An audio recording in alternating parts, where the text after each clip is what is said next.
episode of season 6. My t-shirt, you had me at Samsonite. It's a very important day. It's also Jamie Fraser's birthday. Welcome to the Urban Outlander. My name is Jordan. I am here with you to recap season 6, episode 8, the finale.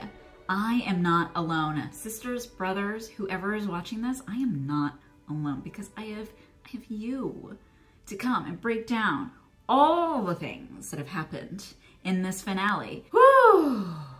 Let's start with the title opening. It's a little bit of a visual teaser, right?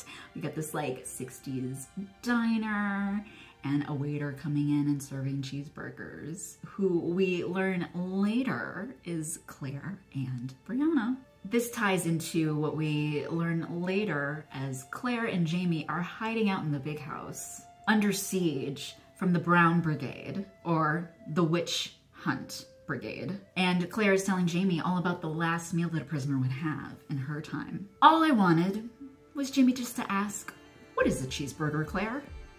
I just needed that. I just needed her to explain what a cheeseburger was. Because for me, there's not enough of these little moments of like Jamie trying to understand 20th century things. We had in season 1, I love the opening to Lollybrock episode where Claire is explaining to Jamie what an airplane is. That's a really great moment.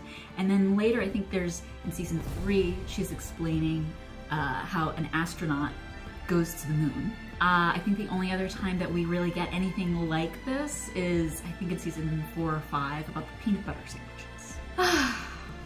Just asking what a cheeseburger is from Jamie to me is just like, it would have been gold. It's a missed opportunity right there. My favorite part was probably Claire shooting that guy that came to the house and his surprise, and she's like, yeah, I'm gonna shoot you again unless you leave. So the Fisher folk arrive after this whole waiting that Jamie and Claire are doing, seeing if anybody's gonna come to their rescue, and it's like, nobody's coming, because everybody hates you. Everybody thinks Claire murdered this girl, and everybody thinks Jamie is this hound who's going around sleeping with young girls and getting them pregnant. But finally the Fisher folk arrive, and Mrs. Bug, effing Mrs. Bug, casts the first stone. My gosh, do you think that Claire and Jamie regretted not firing her like several episodes ago? Because let's just say, Mrs. Bug, you are not getting any letters of recommendation for your next employer. And then there's Tom Christie, who throughout this entire episode is given like these sullen looks completely dejected, but for some reason is trying to protect and aid the Frasers. That look that he gives Claire after Jamie's been separated, he gives her this look that to me is like, ugh, like totally gross. To me, it's this look of like, why don't you love me? Why don't you love me like you love Jamie? And it's like, let me just think of all the ways, Tom, why you're not up to snuff. But he was just completely kind of like weirding me out. And I'm not sure if that was on purpose, but I was completely weirded out. Because if I was Claire in the back of that wagon with him looking at me like that, I'd be like, ah, turn away. My least favorite part of this episode, Brianna and Roger's sex scene. I don't have to think very hard about that. I don't need to see it. I think I'm part of a sizable group of fans that actually don't care for the Brianna Roger sexy time stuff. I'm okay just whistling past it. Let's just move on. I know there's a lot of fans out there who, I guess, watch the show, read the books specifically for the Brianna and Roger storylines, but I've made myself clear. I'm not part of that group. My other slight disappointment this episode was the fact that Fergus's Newburgh Onion newspaper is not the genesis of puns and jokes like the Onion that we have today. That was a little bit disappointing. I really wanted some sort of connection there, but I got it. And if you don't know what the Onion is, it is a hilarious satirical newspaper about current events, but it's all jokes and it's all puns, and it's freaking hilarious. This finale had some really nice moments. We had Jamie and Claire talking about his near-death experiences and how he's this like sexy cat with 9 lives, and how she takes comfort in the fact that he's practically bulletproof, so to speak. We had a really nice sex scene between the two of them, obviously way better than Brianna and Roger's. And the other thing that I liked about this episode was Claire and Jamie sort of fighting together as a unified front against the Browns and doing all they could, because they were alone at this point, right? They had to really join forces, be the united front that they always are, and shoot the crap out of the Browns as much as they could. Always kind of like working as a team together. I feel like that was like a pretty strong theme in this finale. When they're separated, now it's like the world is not right when Jamie and Claire are separated, because good things never happen. It's always bad. And granted, even when they're together, and granted, when they're together, there's always stuff that happens, but we never want to see them apart.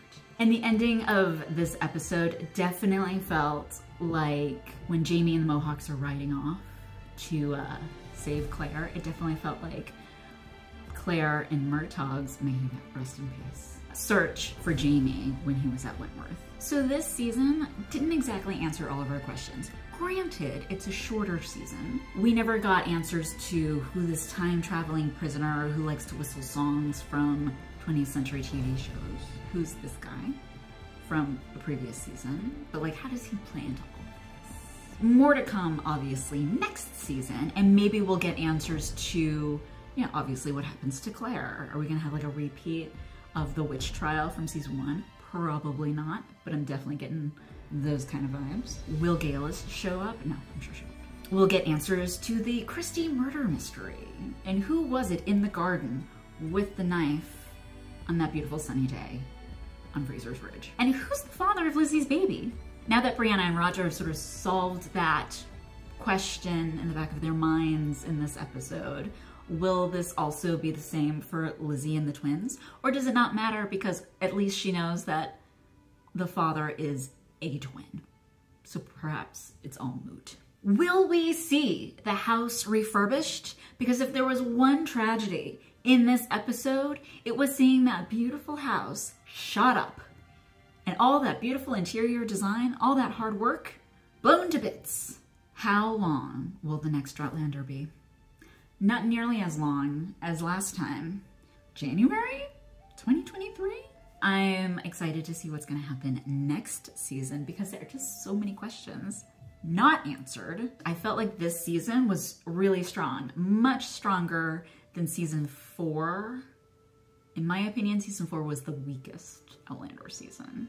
I have some issues with some of the other seasons, the second half of season 3, but I think season 4 was the weakest. Season 5 got better, but this season, the shorter season, season 6, was really strong in so many ways. Fingers crossed that season 7 will be just as strong. It's definitely gonna be long. It's like 16 episodes, so we'll find out if they're able to sustain sort of like this powerful storytelling that they've been doing in season 7, or season 6. Thank you so much for following me. Check me out on Twitter. I do live tweets of the episodes every week, which is a lot of fun if you're a Twitter person. And if you're not a Twitter person, well, catch me on Instagram. I even have a Facebook page. Who uses Facebook anymore? I don't know, people do. Find me on there. And of course, you can check out my website, www.theurbanoutlander.com. Travel stories to Scotland, book reviews of the Outlander series and the books about how Outlander got made, other opinion pieces, so to speak, of all things Outlander. Check me out there. And of course, see you in season 7. See you in this next Droughtlander. I will still be tweeting all the things, messaging all the things. Mwah.